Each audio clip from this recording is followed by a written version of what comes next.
Je veux te contempler. Tu es mon essentiel. T'adorer. Et t'adorer. Et shalom, shalom. Bienvenue à votre émission LCH. Aujourd'hui, nous allons parler d'un thème très essentiel, très important.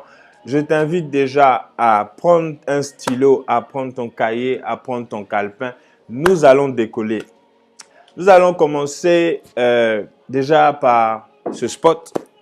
Pour ceux qui nous rejoignent, ça fait il n'y a pas longtemps que tu es tombé sur cette vidéo. Je t'invite à regarder ce spot et puis nous revenons dans quelques instants. Si nous sommes ressuscités, si nous sommes convertis, si nous sommes des enfants de Dieu, cherchons les choses d'en haut. Pas n'importe quelle chose, les choses où Christ est assis à la droite de Dieu. Là où tu es enfant de Dieu. Ça fait des années. Nous sommes dans nos églises, ça fait des années. Est-ce que tu as progressé avec le Seigneur? Est-ce que tu as progressé avec Dieu? Quel est cet enfant de Dieu qui n'a pas d'expérience avec son Dieu? Tu dois progresser. Tu jeûnes de temps en temps parce que tu sais que le jeûne rapproche de Dieu. Un fils, il y a des choses qu'on n'a pas besoin de lui dire. Tu dois être capable de prier seul. Tu dois être capable de jeûner seul sans qu'on te force à le faire. La communauté dans laquelle nous sommes, c'est quand on dit il y a jeûne qu'on jeûne. C'est quand on dit il y a prière qu'on va prier. Non les amis, la sanctification, le jeûne et la prière sont des exercices, sont des choses qui nous permettent de nous rapprocher de Dieu. La sanctification dans ton ADN, le jeûne, ça fait partie de ta vie. La prière te permet de communiquer avec Dieu. Donc c'est des choses sur lesquelles on ne doit pas revenir chaque dimanche parce que tu deviens un fils. Mais cette émission est là pour vous rappeler certaines choses dont la Bible parle, que Jésus nous a laissées. Shalom. Alors, nous démarrons. Le thème de ce soir, c'est la lumière.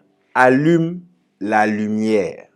Bien-aimé, j'aimerais ce soir que tu suives attentivement. Si tu faisais quelque chose, arrête-toi un instant. Prends 10 minutes et suis cette vidéo. Je vais parler de la lumière. Allume ta lumière. Alors, la Bible déclare dans Matthieu 5, le verset 14, sans plus tarder, nous partons dans les Écritures. C'est la parole de Dieu qui nous permet d'être là. C'est la parole de Dieu qui nous inspire pour que nous soyons là ce soir. Donc, nous prenons nos Bibles dans Matthieu, le chapitre 5, à partir du verset 14. Je lis pour vous. Vous êtes la lumière du monde. Point. Une ville située sur une montagne ne peut être cachée. Et on n'allume pas une lampe pour la mettre sous le boisseau, mais on la met sur les chandeliers et elle éclaire tous ceux qui sont dans la maison. Bien-aimé, Matthieu 5, verset 14 à 15. Ce soir, j'aimerais te dire, allume la lumière. C'est quoi la lumière? Bien-aimé, au XVIIIe siècle, on parlait du siècle des Lumières.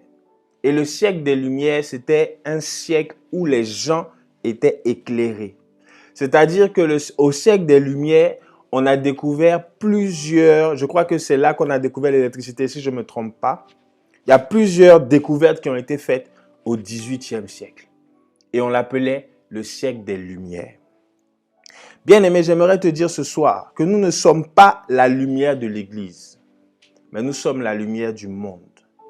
Notre rôle, c'est d'éclairer le monde. Tu dois éclairer le monde. Pas l'Église, le monde. Jésus dit, vous êtes la lumière du monde, pas la lumière du bâtiment. Tu es la lumière du monde, tu dois éclairer. Et la Bible dit aussi qu'on n'allume pas une lampe pour la mettre sous le boisseau, mais on la met sur un chandelier et elle éclaire tous ceux qui sont dans la maison. J'aimerais dire à quelqu'un, avant d'aller évangéliser les gens dehors, évangélise les gens de chez toi. Si tu dois prier pour des premières personnes, les personnes de chez toi, les personnes de ta maison, tes parents, tes frères et sœurs, tous ceux qui sont dans ta maison, c'est eux qui doivent être touchés par ta lumière avant que ta lumière aille dans le monde. Bien-aimé, Jésus était avec ses disciples. La Bible dit qu'il mangeait avec eux, qu'il discutait avec eux, qu'il faisait tout avec eux. La Bible dit même le jour où il a rencontré Pierre et les autres, il y en a qui étaient en train de faire la pêche. Ils étaient en train de travailler. Jésus leur a dit, suivez-moi. Ils ont laissé ce qu'ils étaient en train de faire. Ils ont commencé à suivre le maître. Comme si le maître était une lumière. Même pas comme si, parce que le maître était une lumière. Et le maître leur a montré tout ce... Par la grâce de Dieu, on va détailler tout ça. Bien-aimé, j'aimerais te dire ce soir, allume la lumière. Allume la lumière qui est en toi. La Bible dit dans Apocalypse 9, le verset 4. Nous lisons la parole de Dieu. Apocalypse chapitre 9, le verset 4. La Bible dit ceci. Il leur fut dit de ne point faire de mal à l'herbe de la terre, ni à aucune verdure, ni à aucun arbre, mais seulement aux hommes qui n'avaient pas le sceau de Dieu sur leur front. C'est là, vous voyez, c'est écrit. Le sceau de Dieu. Bien aimé, ce qui va permettre à ces anges-là de ne pas te détruire, c'est le sceau de Dieu. La Bible dit, il leur fut dit de ne point faire de mal aux hommes qui n'avaient pas, mais à ceux qui avaient, on reprend, il leur fut dit de ne point faire de mal à l'herbe des champs, ni à aucune verdure, mais seulement à ceux qui n'avaient pas le sceau de Dieu sur leur front. Allume ta lumière. Bien-aimé, allume ta lumière. Une lumière est faite pour éclairer. Les enfants de lumière, ils sont là pour éclairer les gens, pas pour que leur lumière reste seulement pour eux. Non, tu dois éclairer les gens. Tu dois éclairer les personnes qui sont autour de toi. Les personnes même qui sont dans ta maison, tu dois les éclairer. C'est toi qui dois suivre parce que tu as le sceau de Dieu. Et c'est quoi le sceau de Dieu? C'est la marque du Saint-Esprit. Le Saint-Esprit qui est en toi. Le Saint-Esprit qui est en toi permet que tu aies une marque sur le front qui est le sceau de Dieu. Et cette marque-là sera vue par ces anges-là. De quel ange on parle ici? Quand il dit, il leur fut dit, à qui est-ce qu'on parlait? Regardez le verset 1. Le cinquième ange sonna de la trompette et je vis une étoile qui était tombée du ciel sur la terre. La clé du puits de l'abîme lui fut donnée et elle ouvrit le puits de l'abîme. Et il monta du puits une fumée, comme la fumée d'une grande fournaise. Et le soleil et l'air furent obscurcis par la fumée du puits. Et il dit, de la fumée sortit des sauterelles qui se répandaient sur la terre. Ensuite, au verset 4, il leur fut dit de ne point faire de mal. Donc, Dieu avait décidé de détruire la terre, notamment les hommes qui n'avaient pas le sceau de Dieu.